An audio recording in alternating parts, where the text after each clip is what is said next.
Welcome everyone to my channel. I am Christy Cutsforth. I am a vegan going on about 13 years. I went vegan in 2011. I was vegetarian before that since about 2008.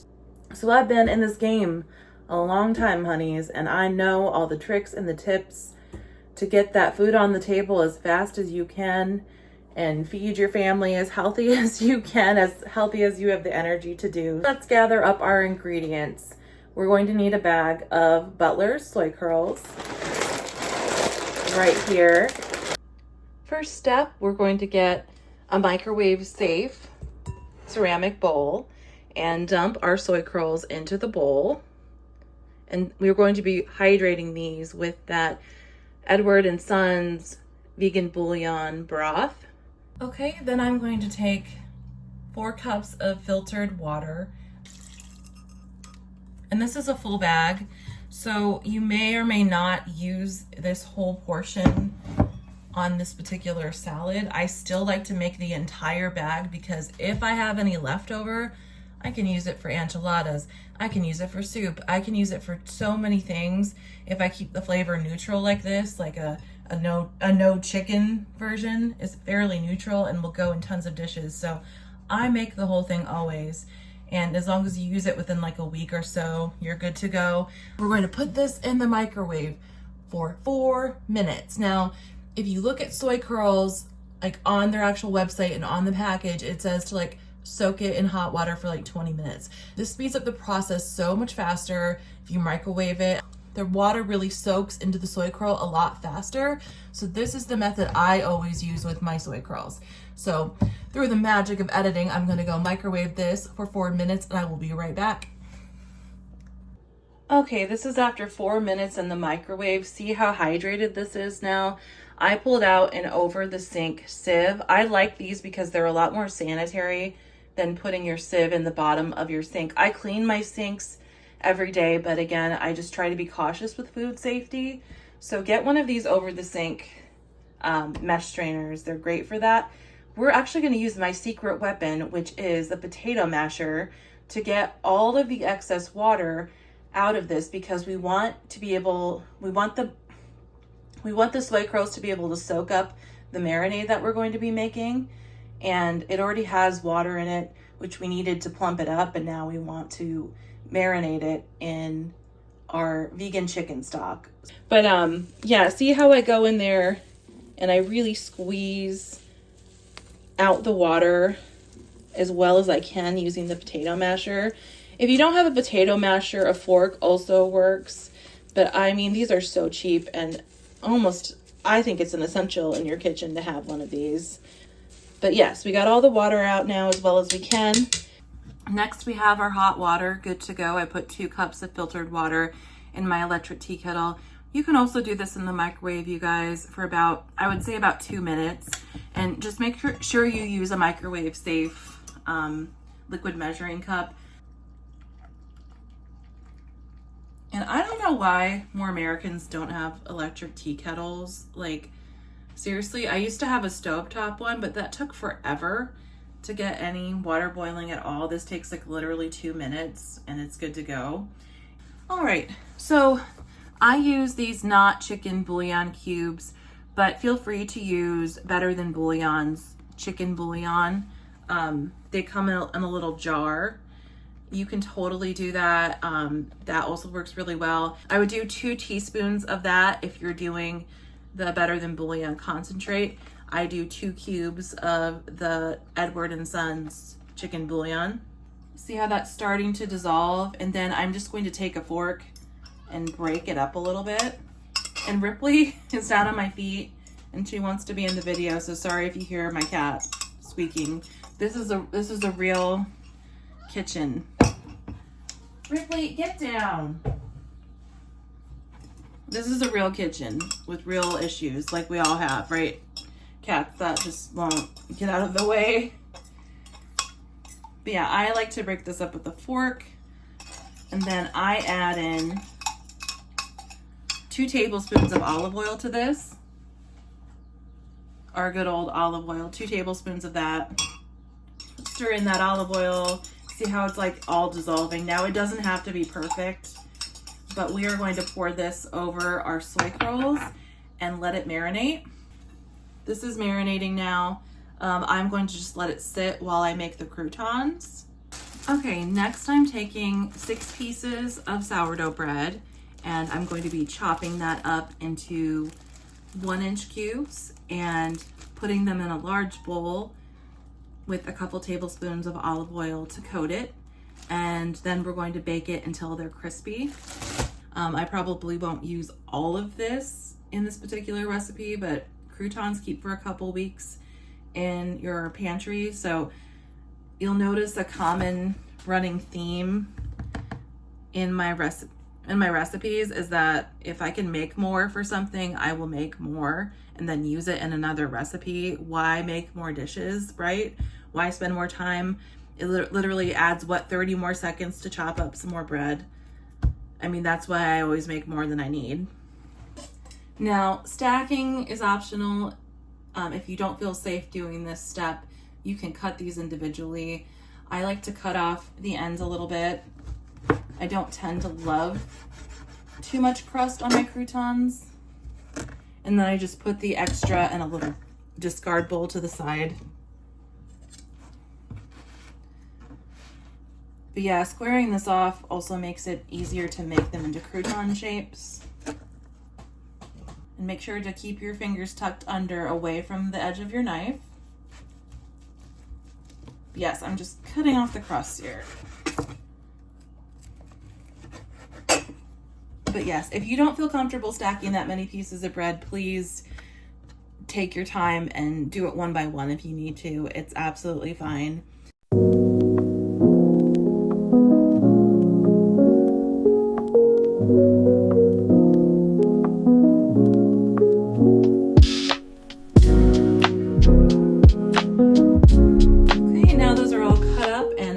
Put 2 tablespoons of this extra virgin olive oil in here, and then I use my hands to toss and coat it so that it's all evenly transferred onto the bread. And then I'm going to put it on a rimmed baking sheet, and I'm going to bake this for about 25 minutes. I take a pair of tongs about halfway through and stir the croutons so they don't burn. All right, next step, we are going to be chopping up our romaine, and then I'm going to clean it off in that handy dandy sieve that's still on my sink. I take off any leaves that look discolored or limp and get rid of those. Now we're just chopping our romaine. I chop it horizontally about 1 inch like this, and I leave off the head of the lettuce at the bottom. And then I go around and I chop through vertically once. And this just makes perfect chopped romaine. You really do need a salad spinner if you're making a lot of salads. Like, you really, really do. It's important. It gets all the extra water off your salad, and then you're not going to have soggy, gross lettuce leaves. It's going to be a lot more tasty and delicious that way. Okay, and to use the salad spinner, it comes with these 2 plastic pieces. You put this one in the bottom with this little pointy thing sticking up. It's what the basket sits on top of to spin. You put it in the bottom of your bowl. Again, we're reusing that bowl that we used to coat those croutons. I'm reusing dishes all over the place. That's my MO in the kitchen. All right, and then we put the basket on top of that and put our washed lettuce in here. Look how beautiful. This is the most fun part, in my opinion, of making salad.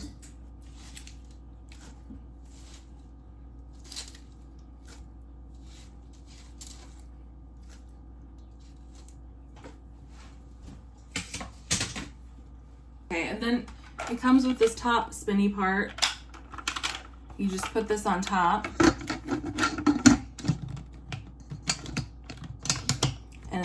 And seal it shut like so. And then we are going to spin this puppy.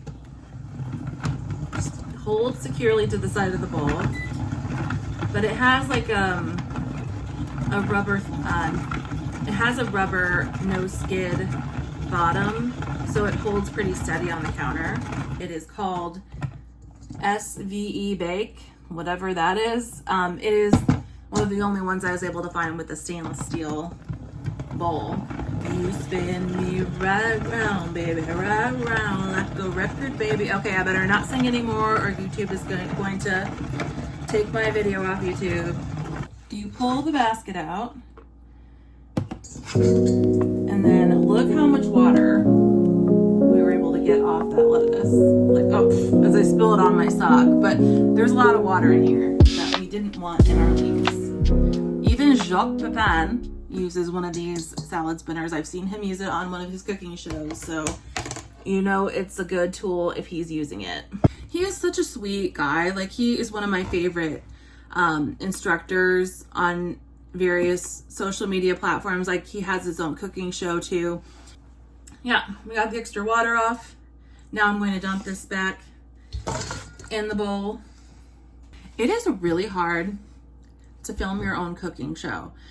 I'm jealous of all these chefs on the Food Network that all they have to do is focus on what they're doing, and they don't have to run the camera. They don't have to edit the video. They don't have to like try to film themselves while they're using two hands. Like, I know tripods exist, but geez, it's hard. So if I'm awkward in this video, well, what's new? I'm always awkward, but hopefully I'm still getting my point across. That's all I can hope for. Okay, see how that rack is in the middle of the oven? It's at 375 degrees. We're going to shut this real quickly, but I wanted to show you how it's spread out evenly over that rimmed baking sheet. That is what you want for this. You want to make sure that all of the croutons are touching the surface area of the pan so it gets nice and golden. Yeah, we're going to bake this for about 25 minutes. I'm going to stir it halfway through, and then I will show you the finished croutons when they're all done. Okay, and then we're squeezing out our extra vegetable stock. This has been marinating for about 20 minutes in our vegan bouillon stock and olive oil. So I'm just getting this out, and then we're going to put this on a sheet pan as well.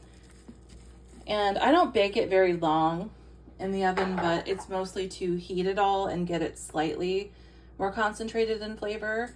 All right, and I like to take off the outer peels of my onions and my shallots, just because sometimes you'll have imperfections or a little dirt or discoloration. So I just like to take off the outer layer.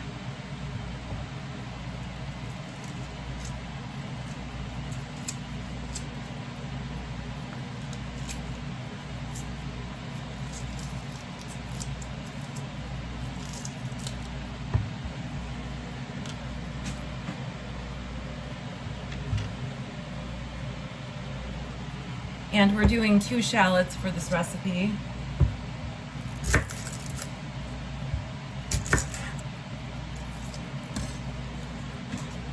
And these I'm keeping raw. We're going to put 2 tablespoons in our salad dressing, and the rest will just go right into the salad itself. So I like to slice first into rings like this, as thinly as you can. And beware of your fingers, pull them in. You do not want you chopping off your fingers. It's not worth it.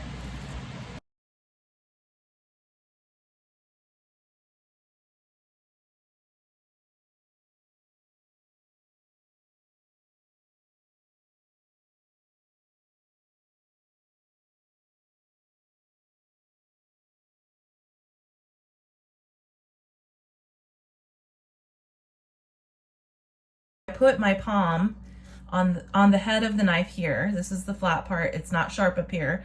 I put my palm here, and we rock back and forth like this to get our mincing motion going. Very easy and fast. Because I practice mise en place, we're going to put this in a little bowl and set it aside. Okay, next I'm taking a small mixing bowl. I have one of those metal nesting mixing bowl sets that I highly recommend. They save a lot of space in your kitchen. And I'm going to put a 1/3 cup of tahini in there. Okay, and you see how there's like oil on the top of tahini? That's normal, that always happens, it separates. So I just take a butter knife and I stir it all in thoroughly before I measure it.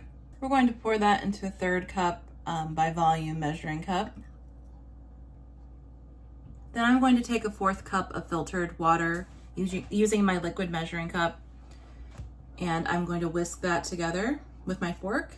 And you'll notice that tahini thickens considerably when you put water and lemon juice in it.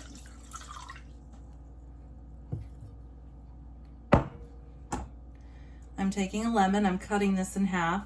I did wash the outside of this before I cut into it, but we're going to be squeezing half a lemon into this, and I'm saving the other half of the lemon to squeeze over the chicken when it comes out of the oven. And I like to use one of these hand sieves when I squeeze lemon into something. It catches the seeds, so you don't have a random lemon seed just popping up in your dressing. Okay, I keep a little salt in my salt cellar. I'm going to do about a 1/2 teaspoon of kosher salt in this dressing. Okay, and then I'm putting two teaspoons of this Dijon mustard in there. And then I'm doing 2 teaspoons of capers, and I like to include a little bit of the juice in there as well.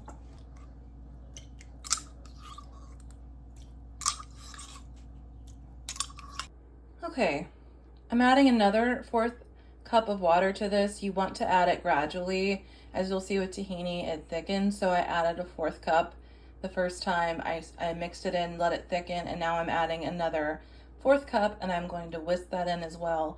And eventually it'll get to the point where it is the desired consistency. Tahini is just a strange beast that way. It really thickens up, especially if you put it in the fridge or something like that.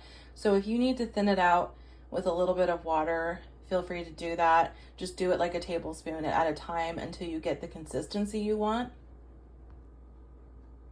All right, next I added in 2 tablespoons of nutritional yeast. I use Bragg's brand of nutritional yeast. It tastes a little bit like Parmesan, so if you don't have the follow your heart Parmesan, you're still going to get a cheesy umami flavor from this, so I find it's really good either way.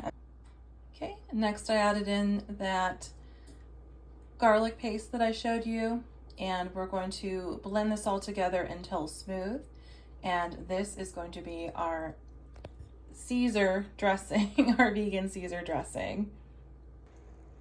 I added about 1.5 teaspoons of tarragon vinegar to this, and we are going to whisk this all together, and it should be done at this point.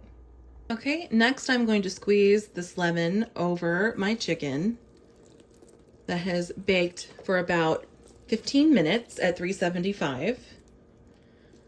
I just baked this while I was doing my crouton step. This is the croutons baked at 375 degrees for 25 minutes. I stirred it halfway in between, but those are just homemade, delicious sourdough croutons. They were incredibly easy to make. Now, I do know that this dish makes a decent amount of dishes. I'm sorry about that, but there's not really a way around that. Unfortunately, if there was, I would tell you. I gave you as many shortcuts as I could to reduce the amount of dishes, but there's just nothing like a homemade Caesar salad, and it's not like I can go to a restaurant, at least where I live, and get a vegan version, so I just work with what I have. And it's one of my husband's favorite dishes too. It's his favorite salad, so I put in the effort for him. It's my love language for him. I put in the effort, the sweat, as you can tell I'm sweating. I put in that sweat equity so he knows that I love him. And that's what this is about. It's about showing our families we care about them, that we love them, that we're willing to make things from scratch for them sometimes, but we still are going to take shortcuts when we can as well. I like to finish off my chicken with a little bit of kosher salt and pepper also as a finishing touch. I just use a few grinds of this. There's not really an easy way I can film that one-handed, but just do a few grinds to coat the chicken. All right, now we're ready to plate this baby. I have clean hands, but you can also use tongs for this step to put the lettuce in there. I do about 2 large handfuls of lettuce, so about 3 cups of chopped lettuce.